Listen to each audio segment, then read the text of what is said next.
The next one says solving a system of linear equations using elimination with multiplication and addition. Some books will call it the elimination method, some books call it the addition method. In any case, usually you use this method when you have both equations in standard form so that the x and the y are both on the same side. And your goal is to make opposites either in front of the x's or in front of the y's, doesn't matter which one, so that you can cancel out one of your variables. So just because my coefficients in front of my x's are smaller, I'm going to get rid of my x's. I want to find the least common multiple of 3 and 4, which is 12. So I want to make one a positive 12 and one a negative 12. Since my signs are already opposite, I don't have to worry about changing the signs. So basically I'm just multiplying by the opposite number. 3 there and a 4 there, both of them being positive so that my signs don't change when I multiply. 3 times negative 4x would be negative 12x. 3 times a positive 9y is a plus 27y. 3 times 19 must be somewhere around 57. On the bottom, 4 times 3x is 12x. 4 times negative 4y is negative 16y.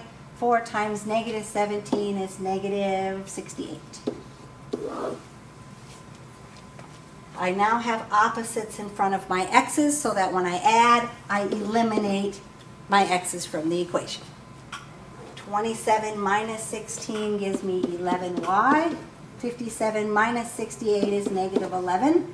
So when I divide, I get my answer, y equals negative 1. Found one of my answers, I still have to find the other one. You can use either equation, it doesn't matter which one. Normally Alex will just use the top equation, but you can use the bottom one if you want to. I'm going to use the top one. So negative 4x plus 9 times the y value, which we're going to replace with the negative 1, equals 19. So negative 4x minus 9 equals 19. If I add my 9, negative 4x equals 28, and when I divide,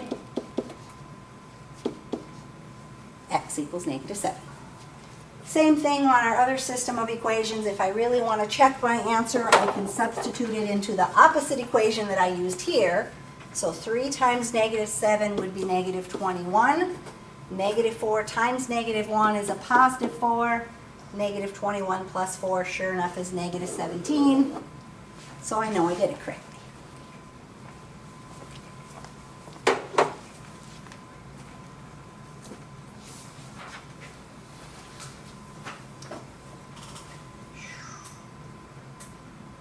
So number 14. Would it be easier to get rid of the x's or the y's?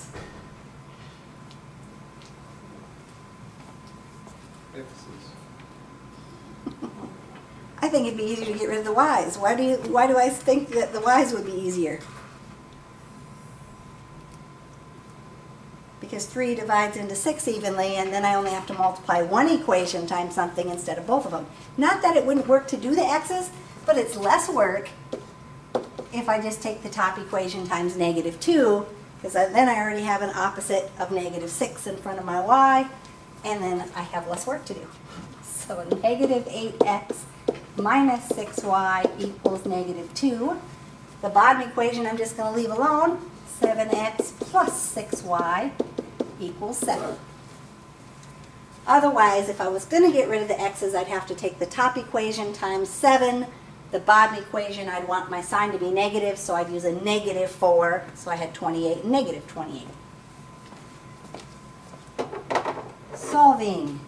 I'm going to get negative 1x equals 5. So x equals negative 5.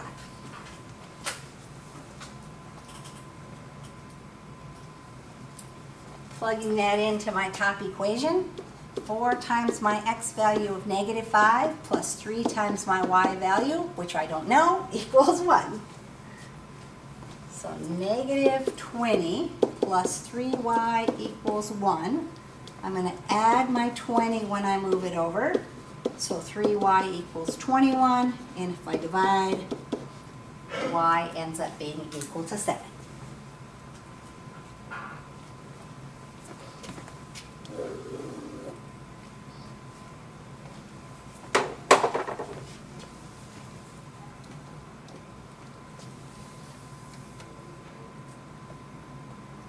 Number 15.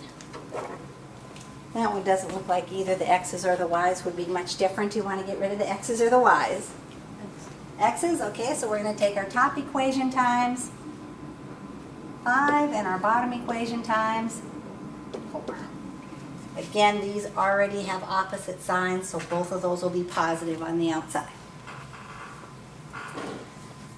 So negative 20x plus 35y equals 20. On the bottom, positive 20x minus 24y equals negative 20. Well, that makes that one easy. So I get 11y equals 0, and 0 divided by anything, still going to be 0, right? Y equals 0. Plugging that in, negative 4x plus 7 times 0 equals 4. So negative 4x equals 4. So x equals negative 1.